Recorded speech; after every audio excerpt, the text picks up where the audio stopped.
प्रणाम, मैं हूँ पुनीत शर्मा और आज बहुत लोगों के क्वेरीज के आंसर्स लेकर हाजिर हूँ।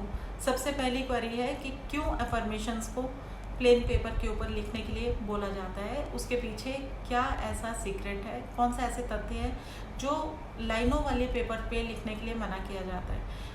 क्योंकि जब भी आप इंटेंट लिखते हो या हम आपके लिए कोई वीडियो अपलोड करते हैं जिसमें हम आपको कहते हैं कि न्यू मून से आप शुरू कीजिए इंटेंशंस को लिखना, क्योंकि ये एक वैक्सिंग फेज है, इस टाइम पे मून इंक्रीज होता है। तो आज की क्वेरीज के अकॉर्डिंग ही मैं आज के विषय के ऊपर बात कर रही हूँ आप लोगों से। पहली बात, जब भी आप कोई लाइनों वाला पेपर लेते हैं, मान लीजिए कि ये लाइनों का पेपर आपने ले लिया, इस पे जब आप कुछ भी लिखेंगे जरूरी नहीं कि आपने लाइन के बीच में लिखा।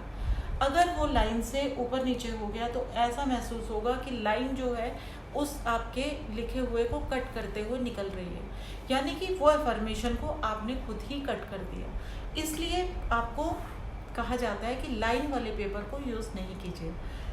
दूसरी चीज़ ये होती है कि लाइनें जो होती हैं, रिस्ट्रिक्शंस जो होते हैं, ये सब शनि को रिप्रेजेंट करते हैं।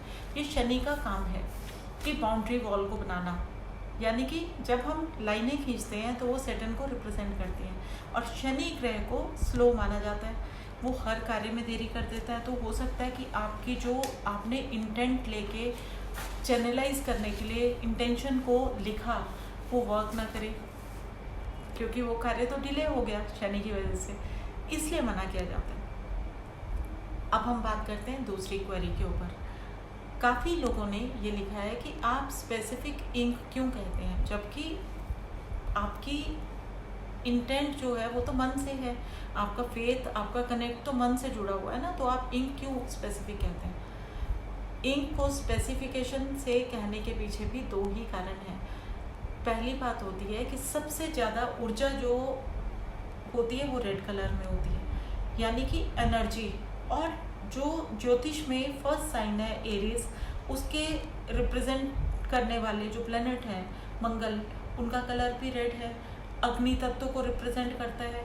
और फायर में सबसे ज़्यादा पावर होती है कि किसी कार्य को बहुत तेज़ी से वो इम्प्लीमेंट करवा देता है। तो एनर्जीज़ की जो एक माने जाना होता है, यानी कि एनर्जीज जो आपने उसमें कलर के थ्रू डाली हैं अपने इंटेंट के अंदर, वो वर्क करती हैं। तो रेड कलर की जो एनर्जी है वो आपके मनी मैटर्स के लिए, आपके रिलेशनशिप से जुड़े हुए इश्यूज़ के लिए, प्रॉपर्टी, मटेरियलिस्टिक थिंग्स के लिए और अपने कोर्ट केसेस से जुड़े हुए मसलों के लिए जितनी भी अफर्मेशंस होती हैं, अगर रेड इंक से की जाती हैं तो रिजल्ट्स बहुत जल्दी मैनिफेस्ट होते हैं।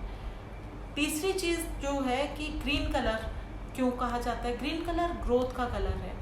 जब भी आप अपनी करियर ग्रोथ से रिलेटेड कोई अफर्मेशंस को लिखते हैं तब हम आपको ग्रीन कलर रिकमेंड करते हैं। तो ये हुई बात कलर्स की।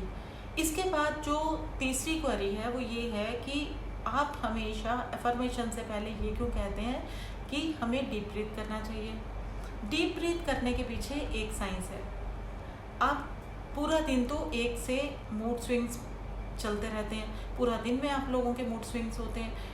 ज़रूरी नहीं कि उस समय में आपका जो कॉन्शियस माइंड है और सब कॉन्शियस माइंड है वो एक ही ट्यूनिंग में हो सकता है दिमाग के अंदर कुछ और चल रहा है और बाहर आप किसी और एक्शन में लगे हुए थे। तो इसलिए डीप ब्रीदिंग की जाती है। सबसे पहले कोई भी अफर्मेशन लिखने से पहले किसी क्वाइट प्लेस में बैठने के लिए कहा जाता है, किसी जगह पे बैठ के आपको कहा जाता है कि यहाँ पे बैठिए, डीप ब्रीथ कीजिए। डीप ब्रीथ करने के बाद में आप वहाँ के ऑरा को और अपनी ब्रेथ के ऊपर जब फोकस करते हैं तो आप उस मोमेंट में प्रेजेंट हो जाते हैं, इंस्टिल हो जाते हैं। पहले अपने आप को अपने आप में स्टिल करना होता है। उसके बाद जब आप अफर्मेशंस लिखते हैं तो उसमें आपकी जो एनर्जीज कनेक्ट होती हैं उनमें जो एक कनेक्ट बनता है वो मैजिकल कनेक्ट बनता है। वो उसमें जो एक ग्रोथ का जो एक मटेरियल जुड़ जाता है, उसके अंदर जो स्पार्क आ जाती है उस अफर्मेशन के मैनिफेस्ट होने के अंदर, वो बहुत जल्दी से फ्यूलिंग का काम करती है। आपकी एनर्जीज़ को चैनलाइज करने के लिए लोगों ने बहुत सारे वीडियोस में बताया हुआ है कि आपको कोई भी चीज़ रिपीटेडली करनी होती है। उसके पीछे कारण क्या है?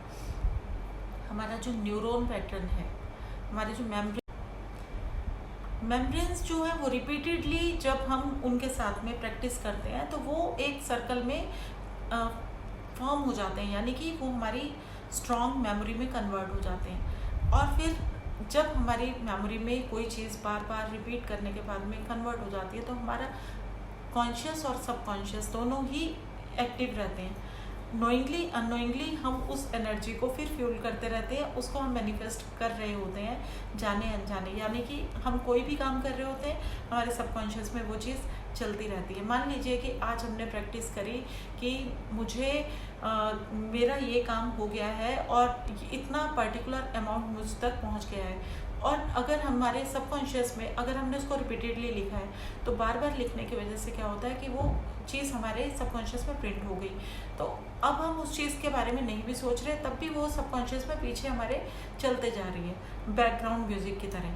तो वो मैनिफेस्टेशन यानी कि एक जो सीक्रेट बुक में है कि आप अट्रैक्ट करते हो एनर्जीज को, तो आपकी जो कनेक्टिविटी है सबकॉन्शियस के थ्रू उस पर्टिकुलर थिंग को मैनिफेस्ट करने के लिए लगातार काम करना शुरू कर देती है। तो ये चीज़ें थी जिनके बारे में आप जानना चाह रहे थे, तो मैंने आपको क्लियरली बता दिया। अब आप लोगों के लिए एक उपाय है। मैनिफेस्टेशन टेक्निक्स तो बहुत सारे लोगों ने बहुत सारे वीडियोस बना के यूट्यूब पे भरी हुई है, मैं उसके बारे में आज आपको नहीं बता रही हूँ। मैंने सिर्फ ये बताया कि कौन कौन सी चीज़ें क्यों करनी चाहिए, लेकिन आप लोगों को बिना उपाय के मैं कभी भी नहीं भेजती हूँ, क्योंकि मेरा इंटेंशन है कि आप लोगों के लिए कोई एक ऐसा टिप जरूर होना चाहिए जो आपके लिए बहुत ज़्यादा फ़ायदेमंद हो, आपके लिए वो काम करे।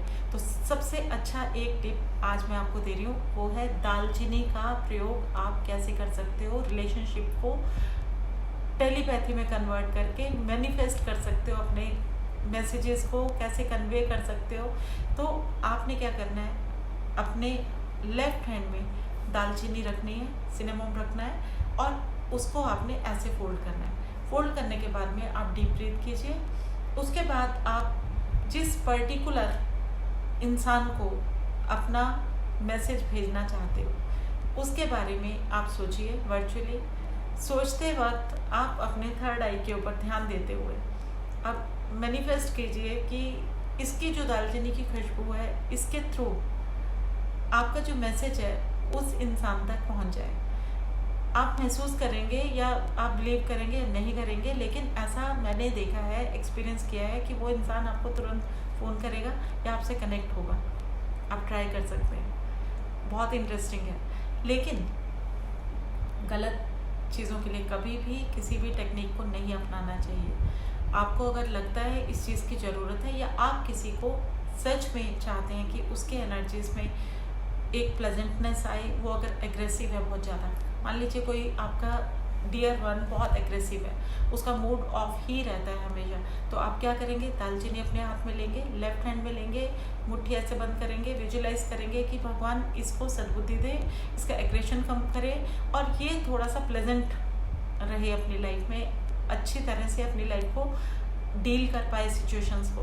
तो वो भी एनर्जी आप उस तक एक पॉजिटिव वे में पहुंचा सकते हैं। और दूसरा, टेलीपैथी को यूज़ करने के लिए अगर आप सिनेमम का इस्तेमाल करते हैं तो सिर्फ आप पॉजिटिव तरीके से कीजिएगा, ताकि आप सिर्फ उसे ये याद दिलाएं कि आप उसके लिए हैं और आप हमेशा उसके लिए केयरिंग हैं। तो ये वर्क करेगी और बहुत अच्छे से वर्क करेगी। इसके अलावा एक और टिप मैं आपको दे रही हूँ, बहुत सुनहरी टिप है। जब भी आपको लगता है कि आप किसी ऐसी मीटिंग में जाने के लिए तैयार हैं या किसी एक टेलीफोनिक मीटिंग के लिए आप तैयार हो रहे हैं, तो आप जब भी बैठने लगेंगे तो अपने लेग्स को क्रॉस करके, क्रिस क्रॉस करके ना बैठिए।